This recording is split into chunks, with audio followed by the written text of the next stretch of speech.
What up, people? It's Rao, and welcome back to another episode of Reasoning with Rao. I don't really know if the episodes, but I guess we'll just call it that for the sake of that sentence. But yeah, I know I do this at the start of all of the videos, but thank you for the support on the last one. It was actually really, really fun to make.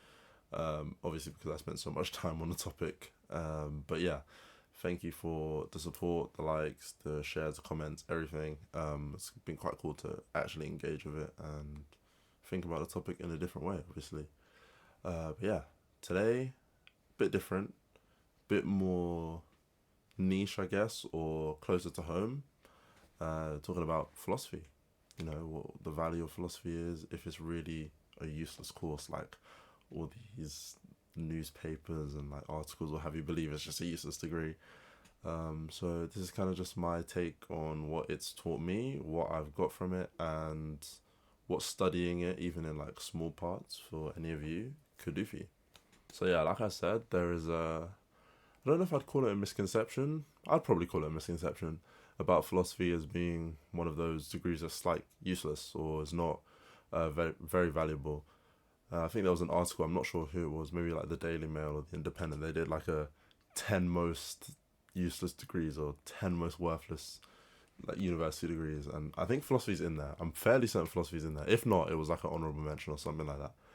Um, and I think the argument for it is that from philosophy, like, what do you do?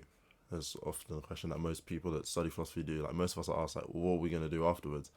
And it's not as clear cut as somebody who studies, economics or business, those popular courses, or nursing or medicine, whereas like the pathway is essentially drawn out for you while you're studying. For us, we don't really have like you can't just become a philosopher. Well, I guess you can because there have been philosophers, but there's no there are no companies that will be like, all right, we need a philosopher, so like your degree is going to be useful here. So I guess that's why a lot of people think it's pretty useless because they're like, oh, I'm going to spend all this money on a university degree, and where's my return on investment? Like, where's my security? Like, what am I actually going to get from it? So I kind of understand it, but I think that not having a streamlined, path is maybe actually better. Maybe not better, but it's actually quite valuable in a different sense. Um, Essentially, with a philosophy degree, you can do whatever you want. You can, especially nowadays, philosophers are, I guess, or philosophy students are more in demand in AI or business or finance because of some of the skills that I'm going to talk to you guys about in a little bit. But on the whole, not having that streamlined, right, this is what you're going to do after you do your degree, is for some people actually more enticing. Like for me, for example, I'd feel really scared if I like was doing architecture, right, and like my job was just lined up for me like in 4 or 5 years time, or doing medicine. I was like, right now I have to do this. I guess that's just who I am, or I guess just how most philosophy students are. Like we just don't like being penciled into something or being cornered into doing something. But for me, especially, like it is just nicer to be like, all right, well, I could go here, I could go there. Um, but yeah, let's get into the skills that actually philosophy actually, you know, nurtures and improves. So one of the skills that, or group of skills, I guess you could say, that you actually gain a lot studying philosophy is conversational skills. Like, I mean, baseline conversational skills. Like, when most people, hear about philosophy or talk to people who study philosophy or hear people talking about philosophy, especially, they think, God, that's just so boring, or like, it's just so. Like, I don't have any access to that. It's so abstract. It's like, why are you guys talking about determinism or like all of this stuff when I want to just talk about football?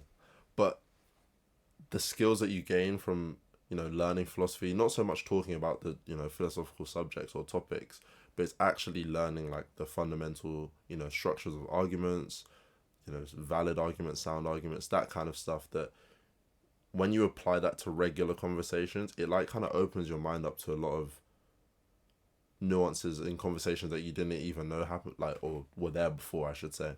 So like in reasoning, argument, and logic, sorry, um obviously that's quite an important module to this channel, the name, whatever.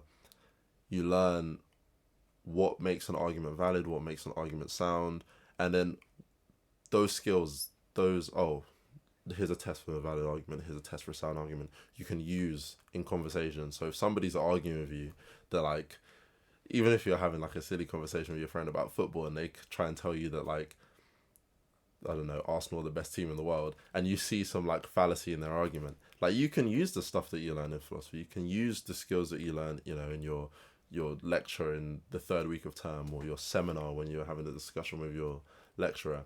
And that for me is probably the thing that has made the most difference in my life since starting to study philosophy, is actually that applying stuff from lectures or applying stuff from seminars to like real life, to like conversations. Because obviously when I'm learning about Plato and Aristotle and Socrates, like no one's talking to me about that stuff.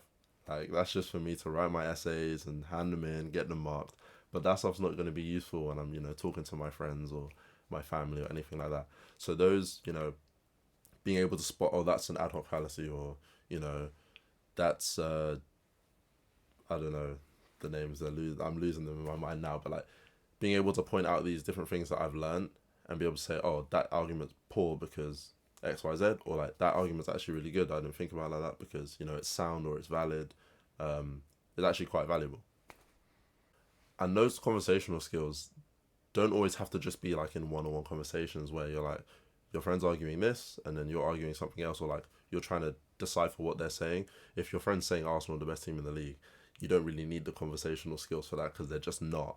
But let's say you're in a group, for example, and you know how it is sometimes in groups where someone's making an argument and the rest of the guys are just not getting it. So they just treat it as if the argument sucks because they just don't understand it. So it's like, bro, you're just waffling, or bro, like I don't understand what you're talking about, that kind of stuff. So another skill that you learn a lot in philosophy is how to actually reconstruct arguments. Because when you're reading some of these guys that I have to read for like coursework or whatever, I don't know what they're saying, or like at face value, I've just got no idea what they're arguing for. So you have to learn to take what are called premises and conclusions. I guess most of you would know what they are. It's just like your premises are like statement A, statement B, statement C, therefore, and then your conclusion. So the premises are the statement A, B, and C, and the conclusion is, what ultimately you're arguing for. So if your friend's going round and round in circles saying a bunch of stuff and nobody knows what they're saying, if you know how to reconstruct the argument, you can just take the premises and then the conclusion and then spell it out. So you don't get caught in those situations where everyone's like, bro, you're waffling, man. I have no idea what you're talking about. Like, just leave it. Like, those situations are very frustrating, like conversationally. You hate them because you know in your mind what you're trying to say, but the way you've structured your argument just sucks. And therefore nobody else has access to it. So, that's another thing that's I found quite valuable, because I do that thing where I go round and round in circles. I probably do it in these videos, but it's definitely nice to be able to just step back and be like, right, this is what I'm trying to say, this is what I'm trying to say, and this is what I'm trying to conclude. And then that's it. And the thing with these, conversational skills is that they actually kind of snowball. Like your ability to detect whether an argument is valid and sound is what allows you to reconstruct your arguments, because then you can tell whether your premises support your conclusions. And on top of that, you can take that reconstruction and actually make it persuasive. And I think that's the bit that, most people don't get, or most people don't realize is actually valuable outside of philosophy or outside of just writing essays, and is actually useful in the real world.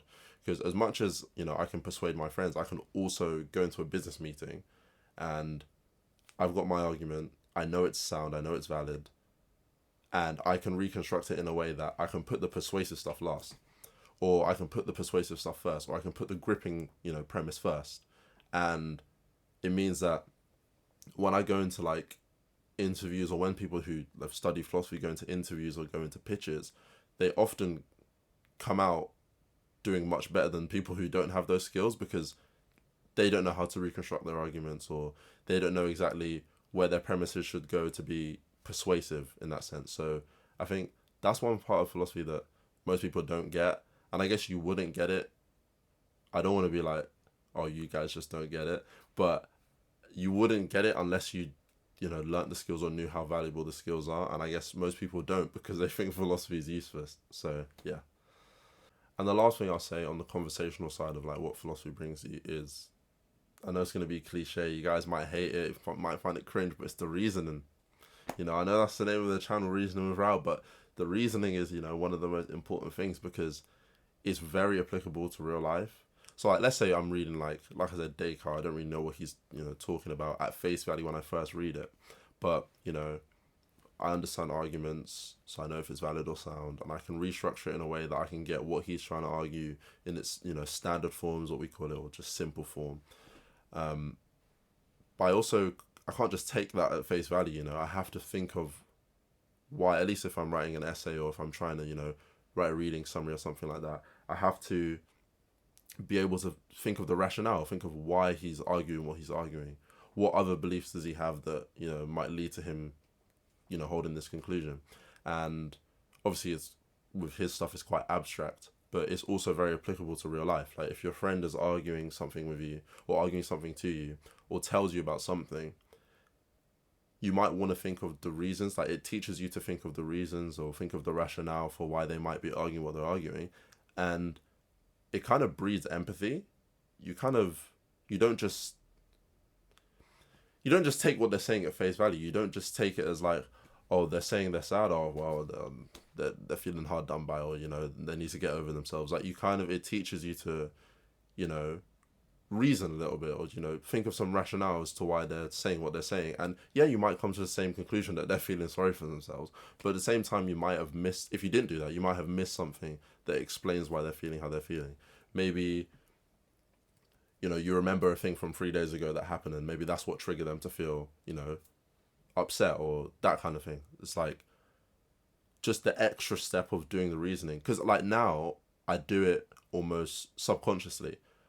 Almost everything that I hear or read, or when I'm in arguments or conversations with people, it's like a subconscious, like, oh, why they do it. I guess it's because the way that philosophers write is very difficult to kind of get what they're trying to say, so I do it so much on my course that now I just do it in real life. But I mean, that's part of philosophy. Like, it's a transferable skill. I'm not just gonna say I just started doing it. It's actually philosophy that taught me that skill. So I guess it does breed empathy. It breeds like emotional intelligence, like I was talking about in the last video or 2 videos ago. So yeah, that's like another aspect of conversational, skills that are built up and I get not perfected but improved upon by studying philosophy. So the last area I'm going to talk about, in terms of philosophy and what it's brought to not just my life but I guess other people who have studied philosophy and other things that I've read. People saying that what their experiences are with philosophy is that the problem solving skills that you gain, or the problem solving skills that you learn or sharpen by studying philosophy, are extremely valuable. So for example, if I'm writing an essay and I've got an argument in my mind, and then let's say I read a piece or I read something of somebody arguing the complete opposite, or arguing something that directly opposes what I'm writing, then I have a problem because now my argument is in jeopardy. And this happens to me a lot because I don't actually read everything that I'm supposed to read, I think. Well, I think this is why it happens to me. I don't actually read everything I'm supposed to read before I start writing. I kind of just get excited and just start writing. So when I do encounter that thing that's like, oh my God, that might be fatal to my argument, I have to just start thinking like, okay, how do I solve this problem? What could I argue that, defeats their first premise? Or what could I argue that, shows their argument to be valid but not sound, or to not be valid at all? And those problem solving skills are the skills that business people, economics people, AI people, they find that stuff quite valuable. I mean, it's no surprise that, if you go on the internet and say, oh, is philosophy valuable, a lot of businesses are looking for philosophers nowadays. I mean, that's not why I actually decided to study philosophy. It kind of was just because I was like, I don't really know, I just want to go to uni. But I feel like I've actually done all right. I might have hedged my bets for, I might have backed the right horse and actually, picked the right course for the future, because it seems like those skills, those problem solving skills are in demand, because when you've got a problem in the office, your ability to, remember that thing on your business course about, that one graph, it might not be useful, but the problem solving skills will be. So, I feel like the skills that you get from philosophy are a bit more practical. Yeah, they might not be specialized, but I would say they're probably a bit more practical, and I guess people are looking for it. So yeah. Another thing on that problem solving side of, philosophy, or, my experience as a philosophy student, is that we're actually taught to, question conventional thinking, and we're given, or we learn skills that are, used to question conventional thinking, or like the status quo, for example. Like in first year, I remember I was just writing essays because I was just happy to be at uni. So I was just, I'd read something and then I'd just write about it, like I'd just basically write what they say, or, write what the lecture slide said. And, I did alright. Like, I'm not saying anything wrong. Like, the stuff I'm writing on the paper is fine, but I wasn't getting great grades because I wasn't doing anything. Like, I was basically just being a journalist. And, in second year, and obviously this year as well, the word that they stressed to us the most was independence. You know, introducing your own ideas, whether they be right or wrong. Like, I mean, a lot of the stuff that a lot of, famous philosophers have said, we don't really live by them anymore because, maybe they've been proven to be maybe not false, or, maybe not, dangerous, but just, I guess, new things have come about that are better, or arguments have been, presented against them that show them to be maybe weak, or the inference is poor, but the stuff is still valuable, so they often are like ask us to, write essays that are, don't worry so much about if somebody's going to be able to argue against it. Just introduce something new, be independent. And I mean, if you ask Jeff Bezos, right, or any entrepreneur, somebody that's created something revolutionary, what they were thinking when they brought about the idea, or what they were thinking when they started the company, they're thinking, how do I take that gap in the market? Like, how do I challenge the status quo? How do I do something different? Jeff Bezos was not thinking, how do I sell books like libraries? How do I sell books like all the other people? He's thinking, how do I sell books like nobody else has before? And I guess that's what I do with every essay. How do I argue different to everybody else before? Or like my diss topic, for example. Like, there was barely any philosophical literature. Like I said, like, philosophers don't really care about self-help. There was barely any literature on it. But for me, that was like a challenge. Like, this is my chance to be independent. This is my opportunity to do something that I want to do, or do something new. And I mean, if my diss doesn't get a great grade, I'm still going to be really happy that I wrote the diss, and I'm still going to be really, really happy with it, because it was something new. It was something independent, and it's a skill that I'm going to be able to take into further life. Like, oh, I wrote a whole thing about, or a whole dissertation on something that, hasn't been supported by anybody else. There's not really been anything on it in general, but that's my business. That's my pitch. That's my, those are my skills, create something new. So, that's another aspect of philosophy that I think a lot of people, they don't, I mean, when you don't study it, and when you're not told by your lecturers to do X, Y, and Z, obviously you wouldn't be able to have the same experiences I've had with it, or other philosophy students have had with it. But, I guess that's just some insight into what it actually, can be, or can do for you outside of just, writing essays and doing exams. So, yeah, pretty cool. So, yeah, I guess this is pretty different to the other videos. Like, I'm not really having a discussion. I'm not really asking, what you guys think. But I kind of just felt like, this was one of those topics that was in my notes, because I often get asked, oh, like, what do you study? And I'm like, oh, I do philosophy. And they're like, oh, that's really cool. Like, you must be, I think a lot of people, for some reason, think that people that study philosophy are like really smart, just because I guess it's really abstract. But I'd like to say it's quite accessible. Like, most people, I think, could study philosophy and like do quite well. It's just, for some people it's easier because they think a lot. Some people, they don't really like abstract stuff. I know some people who hate the idea of philosophy because there's no like one right answer or anything like that. But yeah, this video obviously is a bit different to the other ones. But yeah, it was just something I wanted to talk about.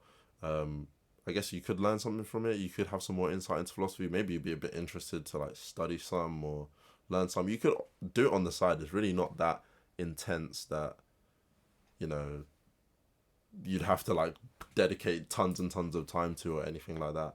But in general, like, the skills that you learn are they're quite widespread. Like, they give you access to so many different things. Like, there are so many different fields that the skills that I've gained, obviously I don't have the expertise, or like, I couldn't build an air conditioning unit, like, I couldn't build a bridge, or I probably don't have like marketing skills or sales skills. But I think those things are probably a bit easier to get after, or get while on the job than the skills that, philosophy students have. Like, if you have a business degree and you go into business, you're probably not going to go back to school to get a philosophy degree, to learn the skills that I've just mentioned. Whereas I could probably, hopefully, a business, will take me on, or some, form of just, I get a job, right? And I can learn that, the specialized skills on the job whilst having all of the conversational skills or argumentative skills or problem solving skills that I wouldn't have learned otherwise. So yeah, I guess that's my, call it a TED talk, my RAL talk on the value of philosophy and why I don't think it's useless. But yeah, that's been RAL. This has been another episode. I guess we'll call it episode of Reasonable RAL, and peace out.